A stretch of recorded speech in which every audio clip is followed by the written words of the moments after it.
또 제가 어떤 경험을 했냐면 내가 신학교 다닐 때 우리 집에서 성당 아무도 안 다녔어요. 성당. 그러니까 내가 신학교 들어갈 때 어머니가 뭐라고 그랬냐면 내가 성당을 나가면 10손가락에 장을 찢은다고 그랬어요. 당신이 김옥금인데 황옥금으로 바꾼다고 그랬어. 근데 어머니 정말로 어머니 마음을 돌릴 수가 없더라고요. 그래서 내가 맨날 부모를 위한 기도 맨날 바쳤어요. 신학교 때. 1학년 때도 효과가 없고 2학년 1학기 됐는데 어머니가 세례를 받은 거예요. 너무 신기해. 꿈에 교황님이 왔다는 거예요. 요한바울 2세 교황님이 와갖고 이 집이 신부가 날 집인데 네가 고집을 피면 어떻게 하느냐. 그래서 성당 나가기 싫었는데 어쩔 수 없이 나간 거예요. 당신 내 팔자가 신부 팔자인 줄 알고. 그러니까 우리 어머니가 보통 분은 아니에요. 꿈의 상대에도 교황님 아니면 상대를 안 하니까. 그런데도 그때도 네가 성당 나가라 했으면 내가 안 다녔다는 거예요. 그러니까 완고하셨어요. 근데 자꾸 어머니한테 이상한 일이 벌어지는 거. 어떤 일이 벌어지느냐 하면은 2학년 1학기가 끝나고 어머니가 세례를 받았는데 그 우리 2층 집에 중풍 걸린 형제가 하나 있었어요. 이분이 평생 절에 다니던 분이에요.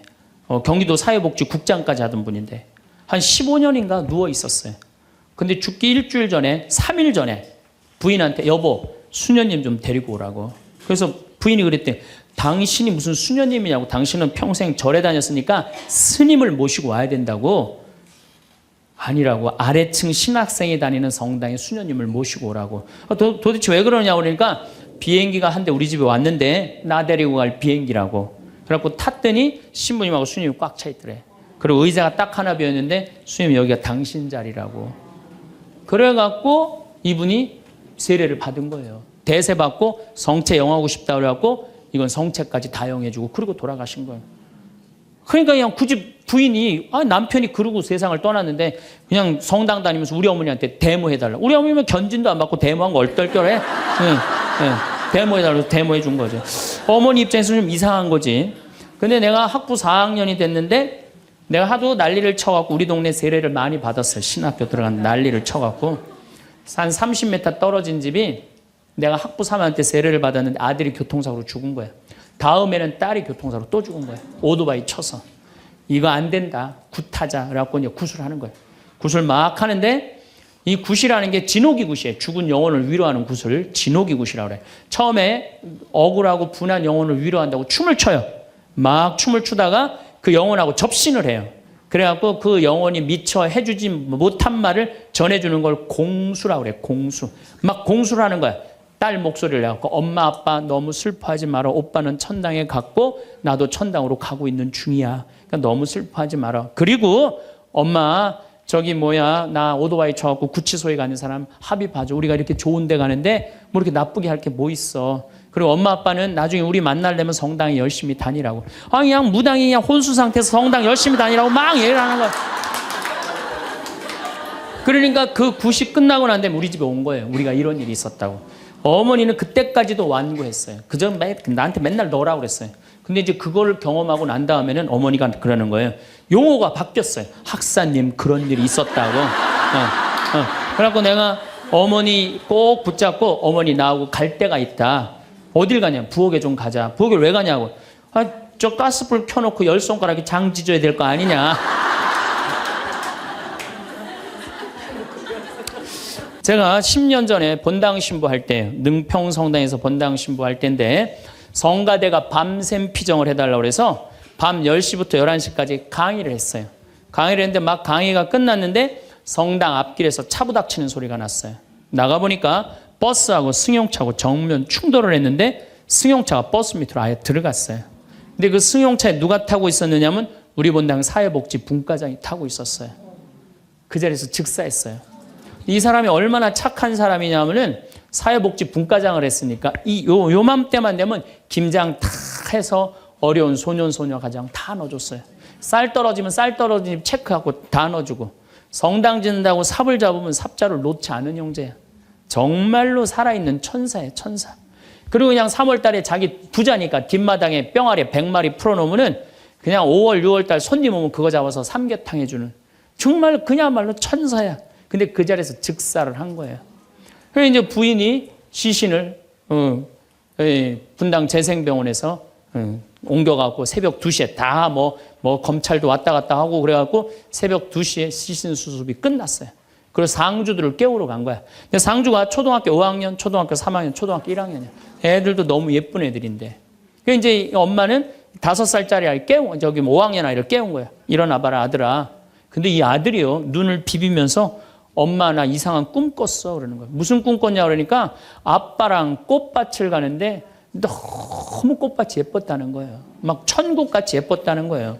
근데 그 꽃밭을 끝을 갔는데 손을 잡고 가는데 꽃밭 끝에 갔더니 계단이 하늘로 나 있는데 양쪽에서 날개 달린 천사가 우리 집으로 빨리 올라오라고 막 손짓을 했다고.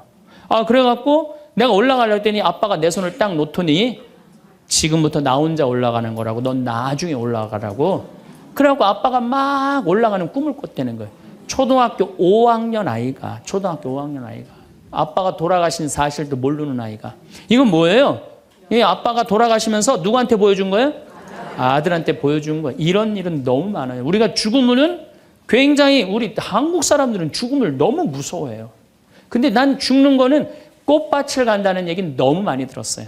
이것도 내가 방송에서 얘기한 건데 15년 전에 평택 비전동 본당 신부할 때 1월 첫 주에 엄마, 아빠, 딸 4명이 눈이 빨개져 갖고 왔어요.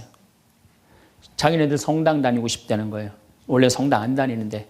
왜 성당 다니려고 그러느냐? 그랬더니 아버지가 살아생전에 하느님이 있긴 뭐가 있느냐. 그 니네들이 예수쟁이들이 니네들 돈 뺏어 먹으려고 천당, 지옥 겁주는 거다. 죽으면 끝이다. 평생 그랬대요. 하느님을 믿느니 뭘 믿는다? 내 주먹을 믿는다. 맨날 그랬대요. 근데 이 할아버지가 12월 20일 날 돌아가신 거야. 돌아가셨는데 저승길이 있는 거야. 미치는 거지. 죽었는데 아무것도 없는 줄 알았는데 저승길이 있으니 얼마나 미치겠어요. 그래갖고 저승사자들한테 매달렸대요. 난 돌아가야 된다고.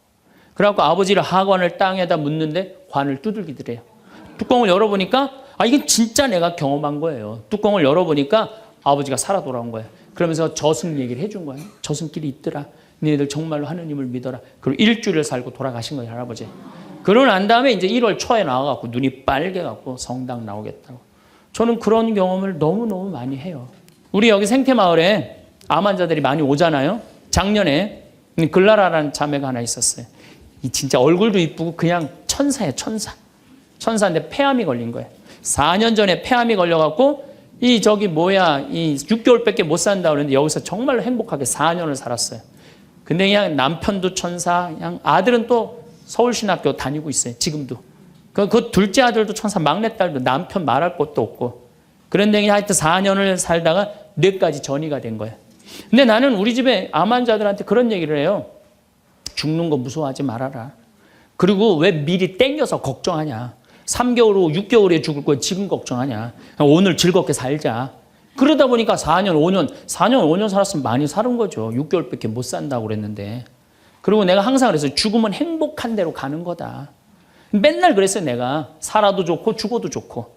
근데 이 분이, 이 글라라 자매가 뇌까지 전이된 상태에서 죽은 거예요. 죽었는데 둘째 아들이 참 착해, 그 아들. 엄마 평상시에 죽으면 안 된다고 미리 이게 응급처치를 배운 거야. 엄마 혀가 말려 돌아갔는데 그걸 피고 막 심폐소생술을 하고 살려낸 거야. 그래갖고 이 글라라 자매 살아나서 이제 일산병원에서 내가 만났어. 글라라 자매 그러더라고. 신부님, 내가 정말로 죽음의 여행을 떠나는데 너무 황홀하고 행복했다는 거야. 정말 신부님 말대로 이게 죽는 게 이렇게 황홀하구나. 근데 그냥 아들놈이 살려놓은 거야. 그냥 살려나갔고 그냥 깨보니까 그래서 한 3개월 정도 혼수 상태로 있다가 세상을 떠났어요. 나는 그분은 천당에 갔다고 확실히 믿습니다. 나는. 내가 미사도 맨날 봉헌하지만은 이미 천국에 가 있어요. 죽는 거는요, 결코 두려운 게 아니에요. 그리고 죽는데 꽃밭을 간다는 사람 난 너무 많이 봤어요. 미국에는 어떤 그 근사체험, 임사체험이라고 그래요. 죽음을 경험한 사람들 2만 명한테 물어본 거. 죽었다 살아 돌아온 사람들 3시간, 5시간 의학적으로는 죽었다 이런 사람들 3시간, 5시간 후에 살아 돌아온 사람들 물어보니까 모두가 공통적으로 뭐라고 그래요? 꽃밭을 간다는 모두가. 그리고 빛이 있는 대로 빨리 올라간다는 거. 내가 94년도에도 99살 먹은 할머니야. 병자성사라는데 내 손에서 마지막 기름을 바르고 내가 마지막 사제경까지 해주는데 돌아가신 할머니가 있어요. 근데 싹 영혼이 정말 올라가는 게 보이더라니까요. 싹 너무너무 행복한 영혼이 올라가는 게 보이는 거예요. 그래서 죽음은 뭐가 있느냐 그러지만 죽음은요, 우리는 하늘나라로 들려 올려지는 거예요. 예. 난 내가 강의할 때 핸드폰을 여도 한 번도 승질을 부린 적이 없어, 나는.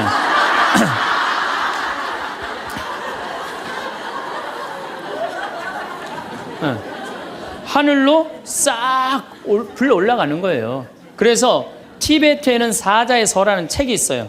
그 사자의 서라는 책을 보면은요, 죽으면 꽃밭을 간다는 거. 동양이나 서양이나 거의 죽고 난 다음에 세상은요, 무섭고 깜깜한 데로 가는 게 아니에요. 그리고 강의하고 다니는 교수도 있어요. 죽고 난 다음에 세계가 너무 많은 거예요. 우리 죽고 난 다음에 뭐가 있냐고 그러지만 실질적으로 죽고 난 다음에는 하늘나라가 펼쳐지는 거예요. 그리고 여러분들 하느님 믿었으니까 어떻게 되는 거야? 어디로 가? 하늘나라로 가는 거죠. 여러분들은 그런 믿음과 확신이 있어야 돼. 근데 우리 천주교 교우들은요, 하늘나라에 대한 희망 별로 없어요. 그저 미사 예물을 보면은, 오늘도 내가 예물 보니까 맨 대학 입시, 딸 결혼, 뭐 애 생기게 해주고, 땅 팔리게 해주고, 뭐 월세 나가게 해주고, 전세나. 그건 미사 예물이 아니에요. 미사는 예수님의 십자가상의 제사를 통해서 우리가 구원의 업적을 쌓는 거예요. 구원의 공로를 나누어 받는 거예요. 그러니까 미사를 드릴 때 내 영혼이 구원받기를 간절하게 예물을 내야 돼. 근데 자기 이름을 쓰고 자기의 구원을 위해서 미사 예물 내는 사람 한 사람도 없어요.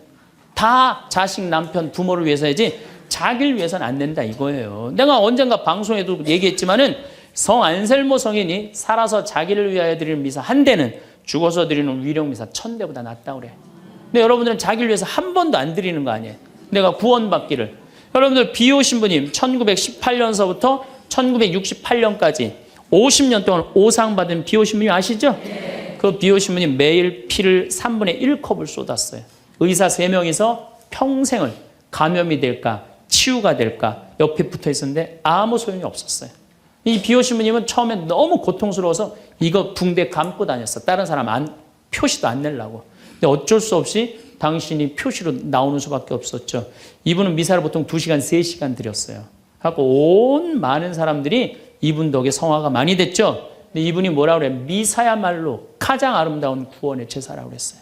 미사를 가장 귀하게 여긴 현대 성인이에요. 그러니까 여러분들 미사처럼 좋은 게 없는 거예요. 그 미사 시간 예수님의 십자가상의 제사를 통해서 내 구원의 은혜를 받는 거야. 근데 우리는 죽고 난 다음에 생각 거의 안 해요. 그냥 살아서 드립다 받고 싶은 거지. 그냥 살아서. 이것도 내가 뭐 욕심에 욕심. 하늘나라에 대한 희망을 가져야죠. 근데 저는 사제생활 20년 정말 짧은 세월을 살면서 영혼이 있다는 거, 영원이 있다는 거, 귀신이 있다는 거, 연옥이 있다는 거, 이거 확실히 믿습니다. 너무 많이 경험을 해서 그래요. 어쨌든 이거는 내 개인적인 뭐 신앙 체험이라면 내가 공적인 얘기를 좀 할게요. 이제 오늘 성모님 얘기를 좀 해야 될 것 같아. 성모님이 세계 곳곳에서 지금 발현을 하세요.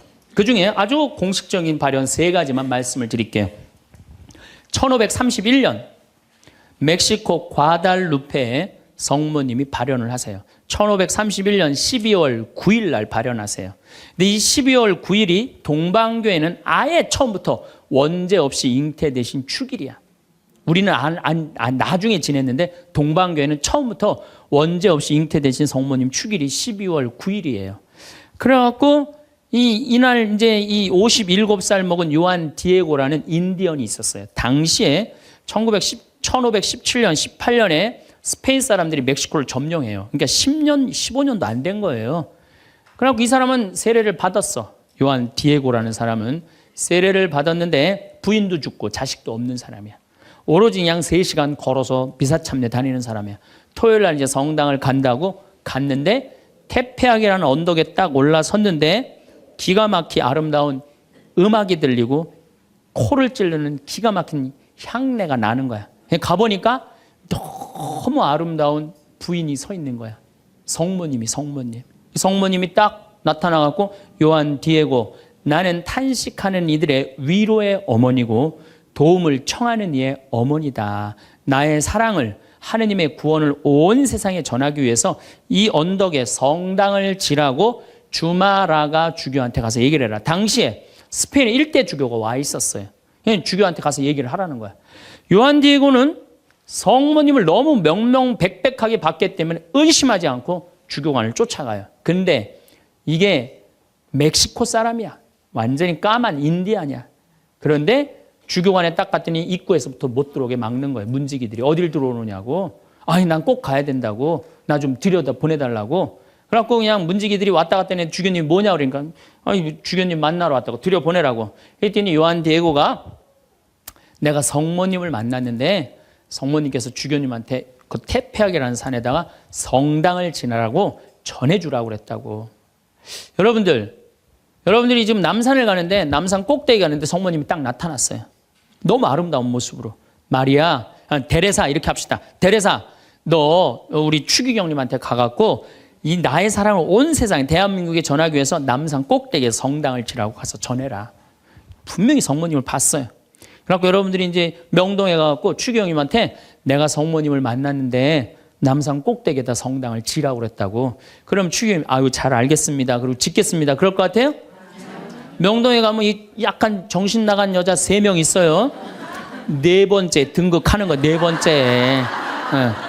성모님 본 사람들 다 처음에 무슨 대접받아요? 다 미친 사람 대접받아. 다. 그러니까 주교님이 뭐라고 그러냐면은 이상한 소리 하지 말아라. 가라 그래요. 네가 정말이라면 나중에 얘기하자 그래요. 그래갖고 성모님이 내가 기다리고 있겠다 그래. 그래갖고 다시 태평이라는 산에 가요. 성모님한테 그래요. 성모님 전했느냐? 성모님 얘기를 전하긴 전했는데 주교님이 안 믿는 것 같다고. 그랬더니 성모님이 뭐라고 그러냐면은 그렇다면 내일 가서 또 전해라 그래요.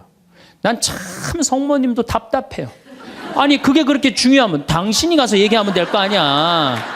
아 왜 그 저기 뭐 57살 먹은 보면은 벨라데타 그다음에 루시아 다 똑같아. 제대로 배우지도 못하고 가난한 사람한테 나타나고 꼭 힘들게 해. 그래서 내가 기도 때 한번 따졌어요. 성모님. 아니 나타내려면 신부나 주교나 뭐 이런 사람한테 나타나갖고 확실하게 하지 왜 그렇게 사람들이 힘들게 하느냐고 그랬더니 성모님이 하느님의 영광은 어린아이, 순수한, 미천한 사람을 통해서 드러나는 것이다. 그러시더라고요. 그래서 그건 이제 앞으로 안 따지기로 했어 내가.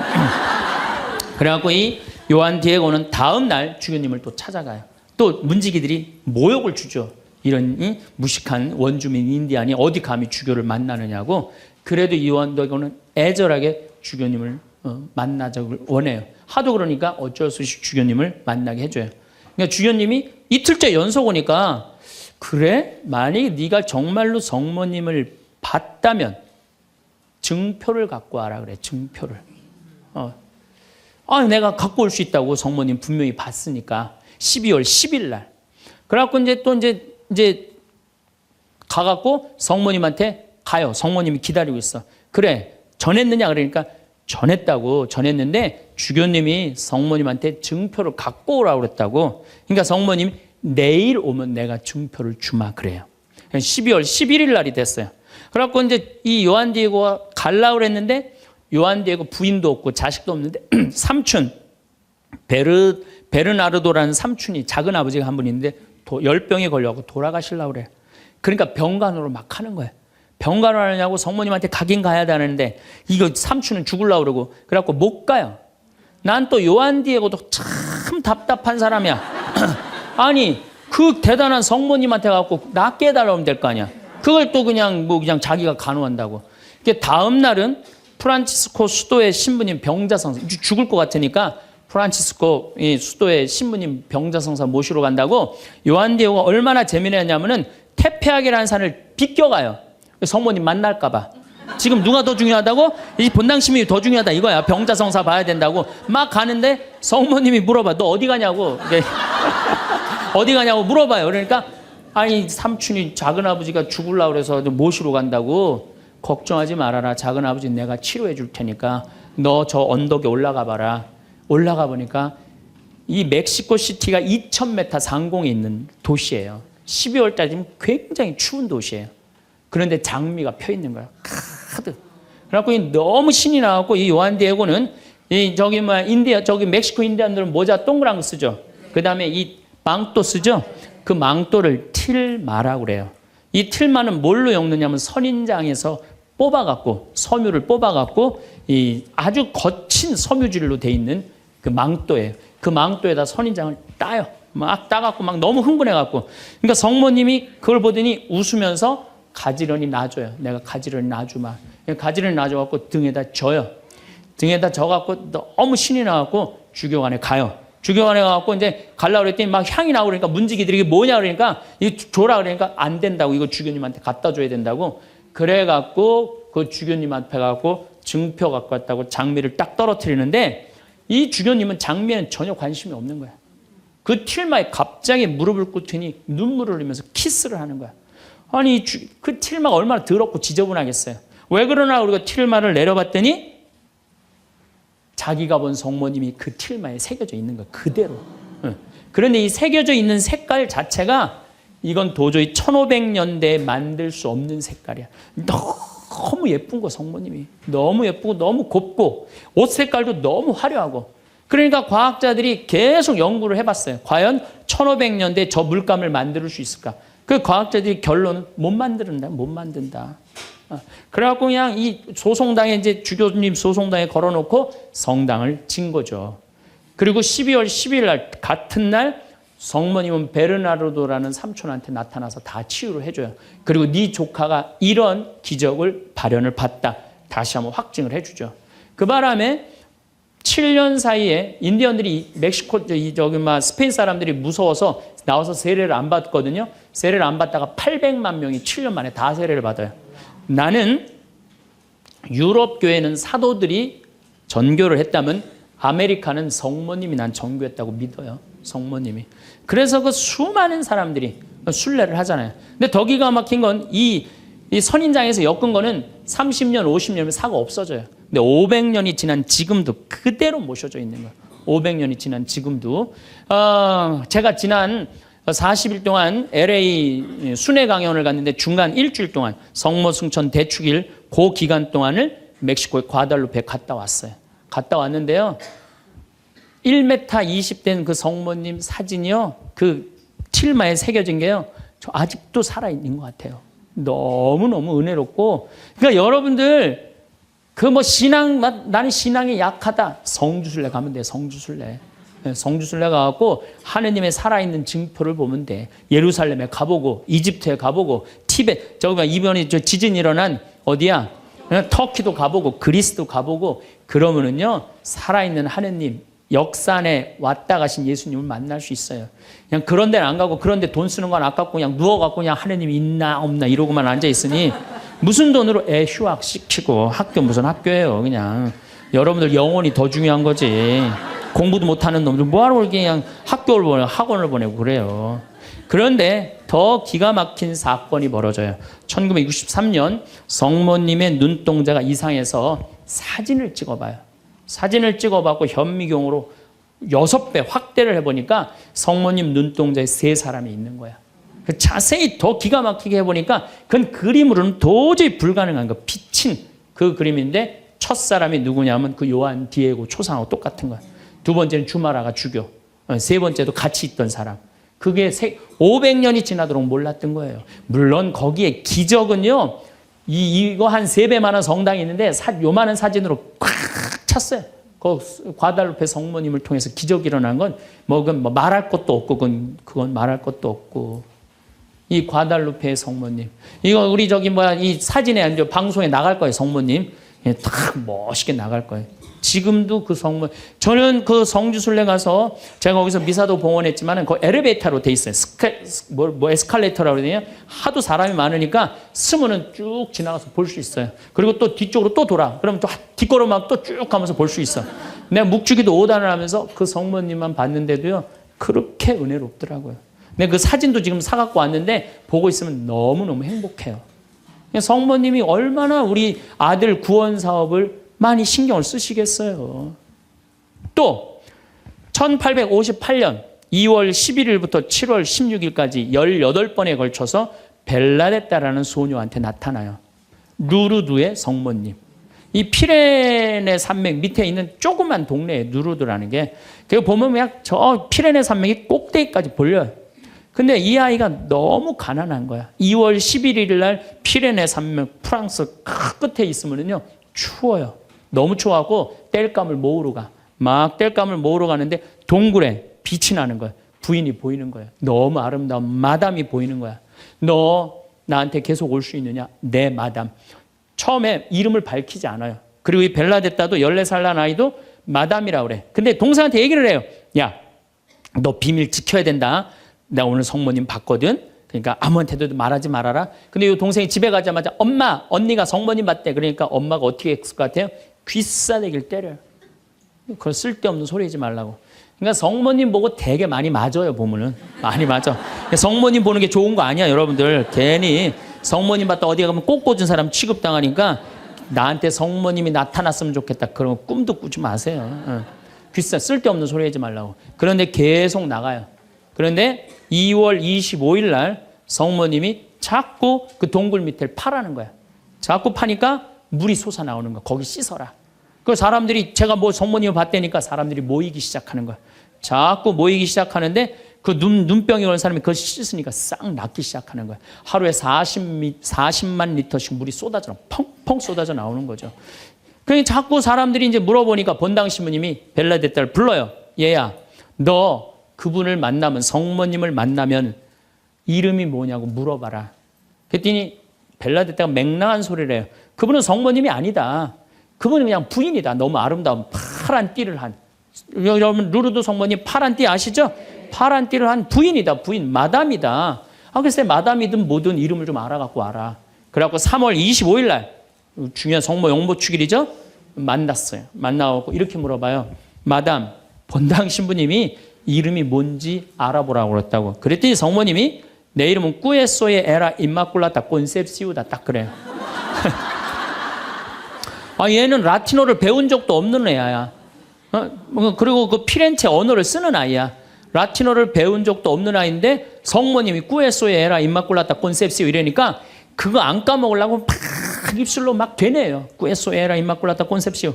그래갖고 본당 신부 문을 확 열면서 이름 알아왔다고. 뭐라고 그러느냐? 꾸에소에 에라 임마꿀라타 콘셉시우랍니다. 그랬더니 본당 신부 너 그 무슨 뜻인지 어떻게 아느냐? 그랬더니 벨라데타가 뭐라 그러냐면 난 무슨 뜻인지 나 안 잊어먹으려고 이게 왜 오느냐고 죽을 뻔했다고.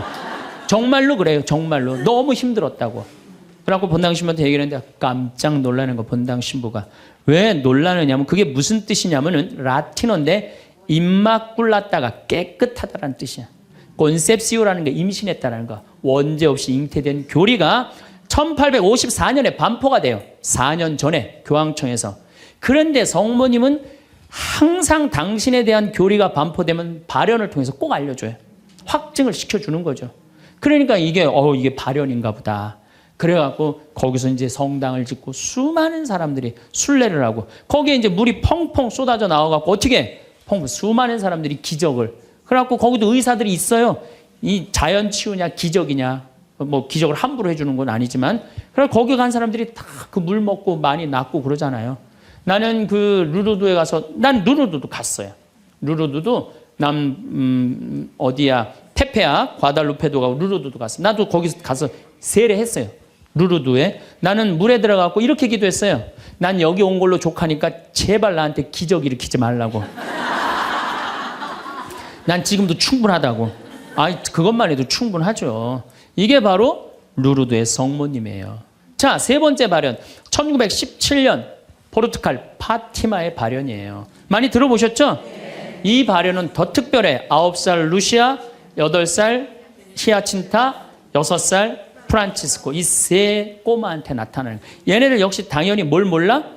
글 모르는 아이들이에요. 목동이에요, 목동. 맨날 양 풀어놓고 놀던 아이들이에요. 그런데 이 아이들은 더 특별한 일이 벌어집니다. 어떤 일이 벌어지느냐 하면은 1916년에 이 1차 세계대전 막 끝날 때 1916년에 천사가 나타나요. 3번 나타나요. 너희들한테는 특별한 분이 올 거니까 묵주기도를 열심히 해라. 이렇게 얘기를 해요. 마지막에는 성체까지 영해줘요. 천사가. 특별한 경우죠. 그래갖고 5월 13일 날 1917년 5월 13일 날 이날도 이 아이들이 막 양 풀어놓고 신나게 노는데 성모님이 떡갈나무 위에 탁 나타나는 거예요. 너무 아름다운 성모님이. 그래갖고 루시아, 히아친타, 프란치스코 너희들 매달 13일 날 여기 와줄 수 있겠느냐. 네, 오겠습니다. 나는 로사리오의 모후다. 여러분들 이 성모님이 그 유명한 그 계시가 뭐예요? 죄인들의 회개. 그렇죠? 그 다음에 또 뭐가 있어요? 연옥 영혼들을 위해서 기도하고, 그 다음에 공산주의 회개를 위해서 기도하라는 그 세 가지 성모님이 내리신 계시죠. 뭐 당연한 거죠. 그런데 7월 13일 날은 이 루시아가 천당, 지옥, 연옥을 세 개를 다 봐요. 그리고 이 루시아는 오랫동안 살죠. 오랫동안 사는 히야친다고 프란치는 중간에 다 죽지만 어렸을 때 루시아한테는 특별한 성모님이 계시를 많이 했죠. 근데 9월 달에 사람들이 3만 명이 모여요. 3만 명이. 왜 3만 명이 모이냐면은 자꾸 너무너무 유명해지니까. 그런데 이때 꽃비가 막 내리는 거야. 근데 사람들한테 올 땐 다 녹아내리는 3만 명이 다 같이 경험을 하는 거예요. 10월 달에는 마지막 발현 때는 7만 명이 모여요. 7만 명이. 그런데 전날부터 폭우가 쏟아지는 거야. 폭우가 막 쏟아지고 차가 얼마나 많이 모였냐. 100대가 모여요. 100대.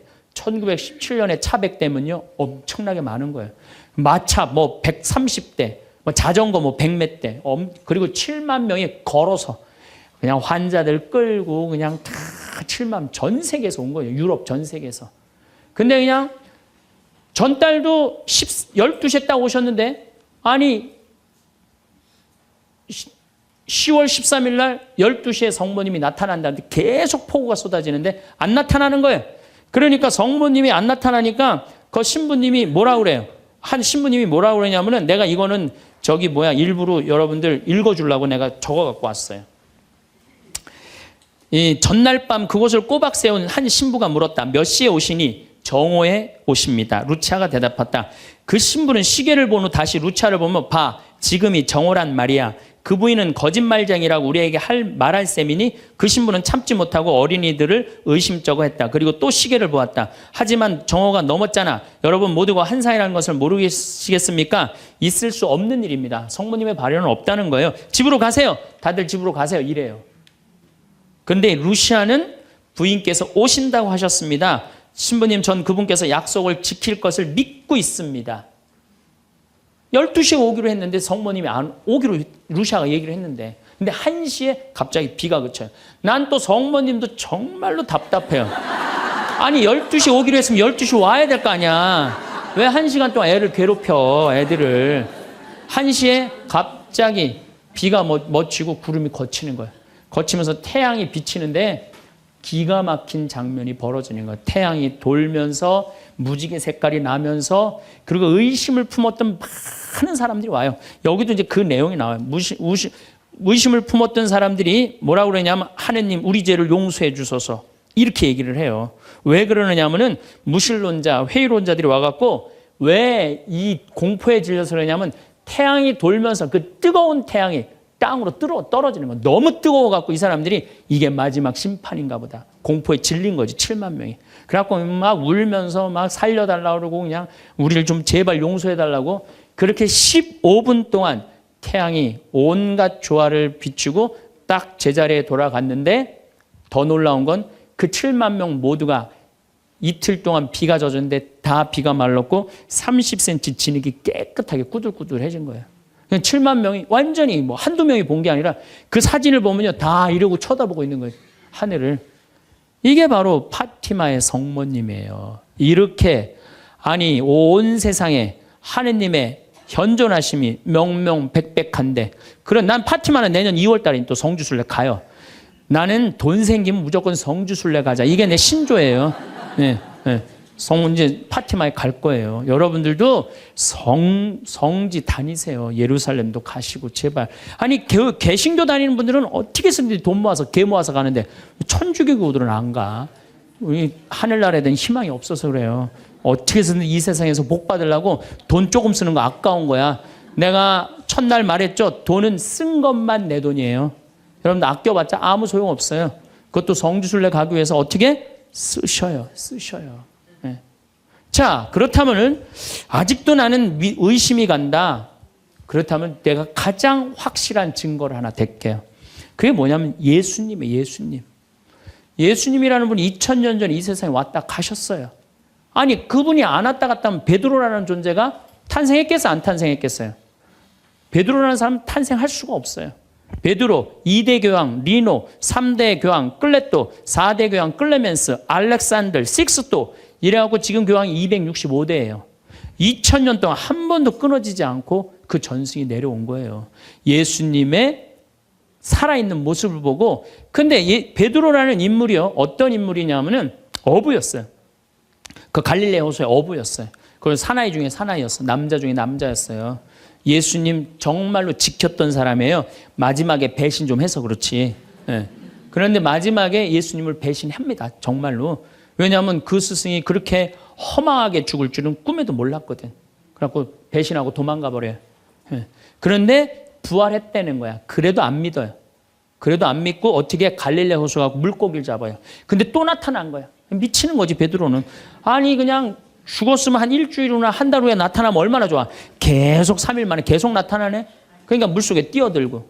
그리고 40일 동안 예수님하고 생활하면서 이 사람의 인생은 완전히 바뀌어요. 어떻게 바뀌느냐. 베드로가요, 대단한 말 하지 않아요. 돌아다니면서 내가 예수님을 만났는데 이 예수님이 십자가에 못 박혀서 처참하게 돌아가셨는데 3일 만에 부활하셨다. 자, 내 예를 들면 좀 그렇고, 여러분들 만약에 본당 신부님이 죽었는데 3일 만에 다시 살아났어. 완전히 땅까지 다 묻어놨는데 3일 만에 주일날 딱 나타나갖고 나하고 같이 밥 먹자 그러고 강론을 했어.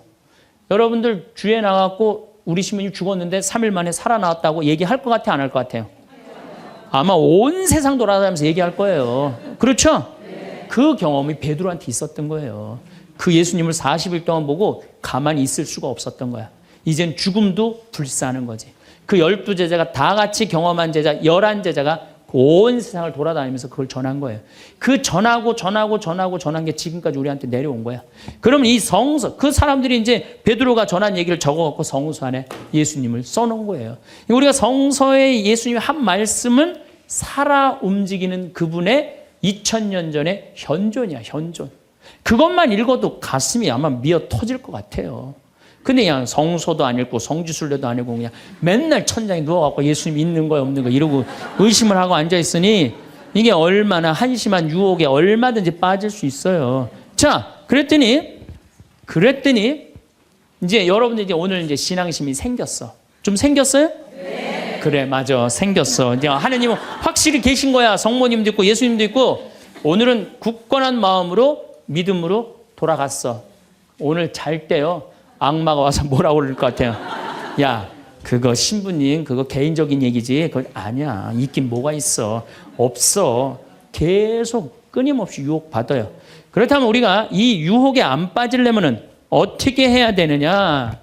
유혹에 안 빠지려면은요, 끊임없이 기도해야 돼. 그렇죠? 네. 그 다음에 항상 기뻐해야 돼. 신앙인의 기본은 뭐예요? 항상 기쁜 거예요. 기쁜 사람은요, 유혹에 안 빠져요. 왜? 이 기쁜 사람은요, 욕심이 없어요. 어떤 사람이 유혹에 많이 빠지면 욕심이 많은 사람이 유혹에 빠져요. 예, 그래갖고 그냥 늘 미움, 분노 이런 사람들이 유혹에 빠지는 거. 더 가지려고 그러는 사람. 욕심이 없는 사람은 항상 기쁠 수 있어. 그 다음에 끊임없이 기도하는 사람. 매일 미사 참여 다니고 묵주기도 열심히 하고 이런 분들, 또 피정 열심히 따라다니고 이거 끊임없이 기도하는 거. 이런 사람 유혹에 안 빠져요. 그 다음에 어떤 사람이 유혹에 안 빠지냐면 어떤 처지에서든 감사하는 사람. 이 사람들 유혹에 안 빠져요. 우리가 이 세상을 살면서 내 마음 안에 천사하고 악마가 동거를 하는데 신앙생활을 하는 이유는 천사가 승리하기 위해서, 내 마음 안에 천사가 승리하기 위해서 신앙생활을 하는 거예요. 우리 인간은 나약하기 때문에 언제든지 악의 유혹에 넘어갑니다. 그러니까 예수님이 맨 마지막 주의 기도 바칠 때 악에서 구하소서 그러죠? 예, 우리가 악에서, 오죽하면 예수님 맨 마지막에 그 기도를 했겠어요. 이 세상에 살아가면서 악의 유혹에 넘어가지 않을 사람은 한 사람도 없어. 매일 우리는 그 유혹에 넘어가요. 그 유혹을 물리칠 수 있는 능력이 바로 신앙생활이에요. 우리가 돌도로 빵이 되라고 그러는 거나 돌머리도로 서울대학 들어가라는 거나 다 뭐다? 욕심이다. 욕심이다. 욕심만 버리면은 우리 인간은 인생을 참 행복하게 살 수 있다. 예수님 말처럼 말씀이 가득 차 있으면은요, 인생이요 조금 넉넉하지 않아도요 즐거울 수 있어요. 미국의 뭐 제일 행복한, 우리나라도 마찬가지지만 제일 행복한 직업이 1위가 성직자예요. 성직자. 말씀이 있기 때문에 제일 행복한 말씀이 있기 때문에. 그래서 여러분들도 말씀이 내 마음 안에서 살아 움직일 수 있도록 깨어 기도해라. 그게 아주 중요한 거예요. 나한테 절을 하면 어떻게 한다? 권세와 영광을 주겠다. 우리가 악마의 유혹에 빠져서 나 잘난 척, 교만하느냐고 다른 사람 무시하고 주님을 섬겨야 되는데 주님도 안 섬기고 세상에 나만 섬기라고 나만 잘났다고 우리 유혹에 많이 빠진다. 그것도 안 되니까 이번에는 악마가 예수님을 예루살렘 성전 꼭대기에 데리고 올라가서 당신이 하느님의 아들이거든 뛰어내려 보시오. 시험하는 거예요. 여기 계신 분들 중에서도 주위에서 그런 소리 많이 들으실 거예요. 너 성당 나가는데 왜 너만 그 꼴로 살아? 다른 사람 성당 안 나가도 잘 먹고 잘 사는데 넌 성당 나갔는데 왜 그렇게 하느님이 있다면 네가 그렇게 고통스럽겠니? 주위에서 그렇게 악마들이 와갖고 얘기 많이 해요 안 해요? 해요. 많이 해요. 그때 흔들리는 거예요. 정말로 하느님이 있다면은 내가 왜 이 고통을 겪지? 마음이 흔들리는 거죠. 여러분들도 인생 살아오면서 하느님의 손길이 다 있었어요. 순간순간 다 있으셨죠? 근데 왜 까먹어요? 기도하지 않아서 까먹는 거예요. 끊임없이 기도하고 끊임없이 감사하고 내가 기쁘게 살지 않고 욕심 펴서요. 그 하느님의 모든 사랑과 은혜를 다 까먹고 사는 거예요. 일상을 살아가다 보면 문득 이런 생각이 듭니다. 정말 행복한 삶이란 무엇일까요? 세상에는 수많은 즐거움과 기쁨이 있지만 그것들은 왜 이렇게 짧고 더덥게 느껴지는 걸까요? 좋은 일이 생기면 기분이 좋아지지만 시간이 지나면 다시 원래 마음으로 돌아가고 때로는 더 큰 공허감을 느끼기도 합니다. 이럴 때마다 우리는 진정한 행복이 어디에 있는지 궁금해집니다. 성경에서는 이런 우리에게 아주 구체적인 답을 주고 있습니다. 끊임없이 기도하고 항상 기뻐하며 어떤 처지에서든 감사하라는 것입니다. 처음 이 말을 들으면 너무 이상적이고 현실적이지 않다고 생각할 수 있습니다. 하지만 이 세 가지는 단순한 마음가짐이 아니라 우리 삶을 근본적으로 바꿔주는 구체적인 실천 방법입니다. 이것들이 어떻게 우리를 유혹으로부터 지켜주고 참된 행복으로 이끌어주는지 함께 살펴보겠습니다. 끊임없이 기도한다는 것은 하루 종일 무릎을 꿇고 기도문만 외우는 것이 아닙니다. 이는 우리의 모든 순간을 하느님과 함께 나누는 삶의 자세를 말합니다. 길을 걸을 때, 마음속으로 하느님께 인사하고 맛있는 음식을 먹을 때, 감사의 마음을 표현하며 어려운 일을 만날 때 도움을 청하는 것입니다. 이런 삶을 살다 보면 놀라운 변화가 일어납니다. 우리 마음이 점점 하느님의 생각과 비슷해집니다. 세상의 헛된 것들에 마음을 빼앗기지 않게 되고 정말 중요한 것이 무엇인지 분별할 수 있게 됩니다. 마치 좋은 친구와 계속 대화하다 보면 그 친구의 좋은 점들이 자연스럽게 우리에게도 생기는 것처럼 말입니다. 일상의 작은 순간들도 모두 기도의 시간이 될 수 있습니다. 아침에 눈을 뜨면서 새로운 하루를 허락해 주신 하느님께 감사하고 밥을 먹으면서 이 음식을 마련해 주신 은총을 생각하며 잠자리에 들 때 하루를 무사히 보낼 수 있게 해주신 것에 고마워합니다. 이렇게 하루하루가 하느님과의 대화로 이어지면 우리 삶 전체가 거룩한 기도가 됩니다. 끊임없는 기도가 유혹을 이기는 힘이 될까요? 그것은 기도가 우리 마음에 빈틈을 만들지 않기 때문입니다. 유혹은 대부분 우리가 혼자 있을 때 외롭고 공허할 때 스며듭니다. 하지만 항상 기도로 마음이 채워져 있으면 나쁜 생각들이 들어올 자리가 없어집니다. 어둠 속에서는 작은 장애물도 큰 위험이 되지만 밝은 빛이 있으면 멀리서도 장애물을 피해갈 수 있습니다. 기도는 우리 마음의 빛을 비춰주는 역할을 합니다. 문제가 생겼을 때나 어려운 선택을 해야 할 때 우리 힘만으로는 해결하기 어렵지만 기도 안에서 하느님의 지혜를 구하면 놀라운 해답을 얻을 수 있습니다. 또한 기도는 우리에게 용기를 줍니다.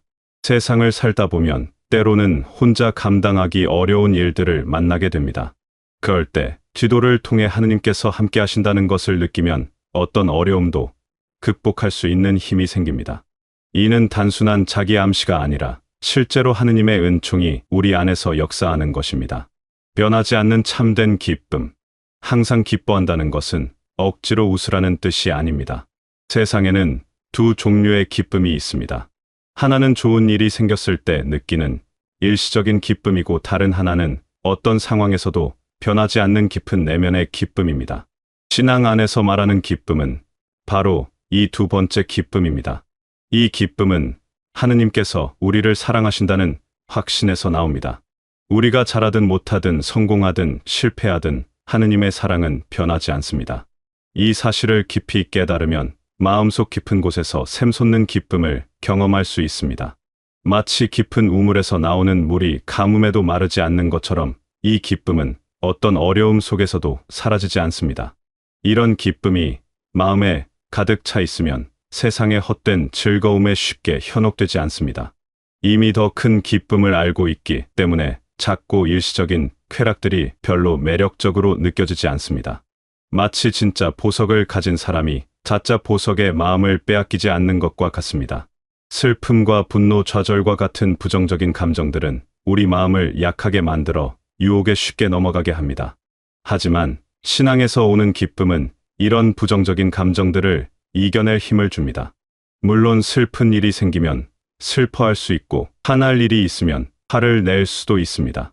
하지만 그 감정에 완전히 사로잡히지 않고 다시 평안을 찾을 수 있게 됩니다. 어떤 처지에서든 감사한다는 것은 좋은 일에만 감사하는 것이 아니라 어렵고 힘든 상황에서도 감사할 이유를 찾는 것을 말합니다. 이는 모든 일을 좋게만 보라는 것이 아니라 모든 일 속에서 하느님의 선하신 뜻을 찾으려는 태도입니다. 고난과 어려움도 우리를 더 강하고 지혜로운 사람으로 만들어 주는 도구가 될 수 있습니다. 운동을 할 때 근육에 적당한 자극을 주어야 더 강해지는 것처럼 인생의 어려움도 우리 영혼을 더욱 단단하게 만들어 줍니다. 물론 고통 자체가 좋다는 것은 아니지만 그 고통을 통해 배우고 성장할 수 있다는 점에서 감사할 수 있습니다.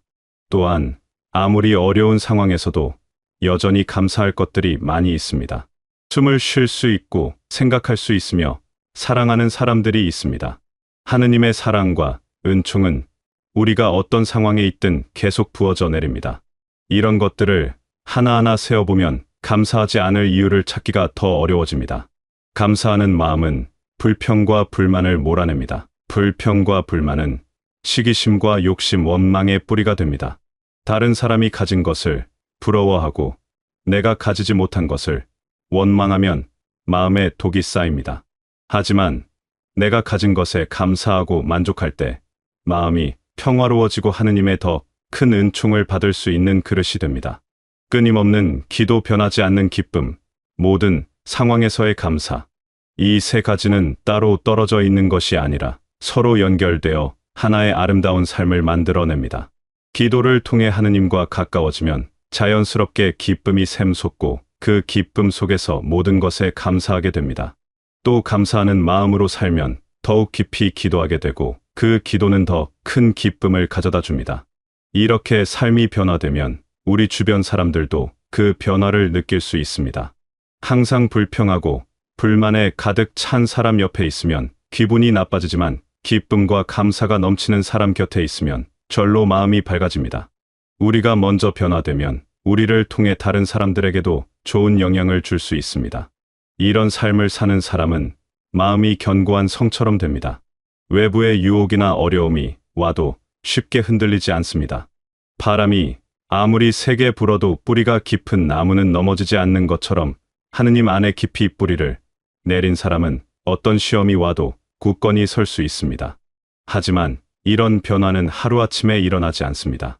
작은 것부터 시작해서 조금씩 실천해 나가야 합니다. 처음에는 어색하고 어려울 수 있지만 계속하다 보면 자연스러운 습관이 됩니다. 마치 처음 자전거를 배울 때는 넘어지기도 하지만 계속 연습하면 생각하지 않아도 탈 수 있게 되는 것과 같습니다.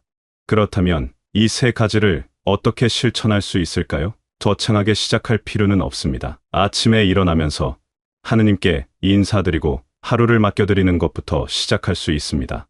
식사 전에 잠깐이라도 감사 기도를 드리고 어려운 일이 생기면 마음속으로 도움을 청해보세요. 기쁨을 위해서는 매일 하느님의 사랑을 묵상하는 시간을 가져보세요. 내가 얼마나 소중한 존재인지, 하느님께서 나를 얼마나 사랑하시는지 생각해보면 자연스럽게 기쁨이 생깁니다. 성경의 말씀이나 좋은 신앙 서적을 읽는 것도 큰 도움이 됩니다. 감사를 위해서는 하루가 끝날 때 그날 있었던 좋은 일들을 되돌아보는 습관을 만들어 보세요. 아주 작은 것이라도 감사할 일을 찾으려고 노력하면 점점 더 많은 것들이 보이게 됩니다. 어려운 일이 생겼을 때도 그것을 통해 배울 수 있는 것이 무엇인지 생각해 보세요.